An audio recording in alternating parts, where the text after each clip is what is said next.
Alors bonjour à tout le monde.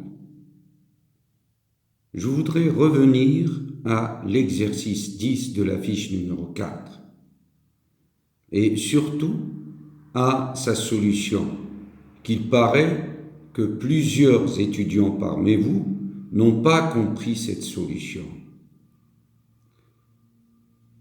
Alors l'exercice 10, il dit, soit dans R4, c'est-à-dire un espace de dimension 4, les 6 vecteurs suivants, U1 égale le quadruplé 1, 2, moins 1, 1, U2 égale 1, 3, moins 1, 1, U3 égale 8, 19, moins 8, 8, U4 égale moins 6, moins 15, 6, moins 6, U5 égale 1, 3, 0, 1, et U6 égale 1, 5, 0, 1.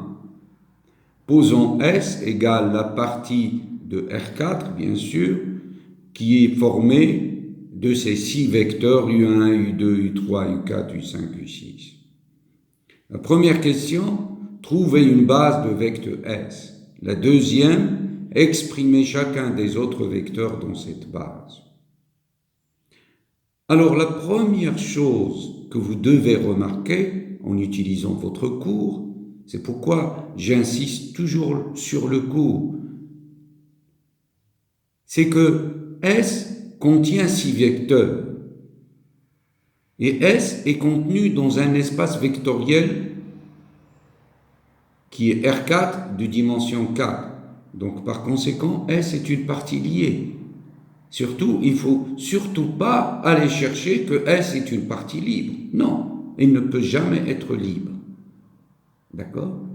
Mais quand on dit ici la première question, trouver une base dans vecteur S, dans vecteur S, c'est on va trouver une base. Mais on va commencer pour trouver cette base, on va commencer par S lui-même pour trouver cette base. Donc peut-être on va choisir seulement un vecteur, ou 2, ou 3, ou 4, je ne sais pas combien de vecteurs ici. Et une fois qu'on a trouvé cette base, on va exprimer chacun des autres vecteurs qui n'appartiennent pas à cette base comme combinaison linéaire des éléments de cette base qu'on va trouver. D'accord ?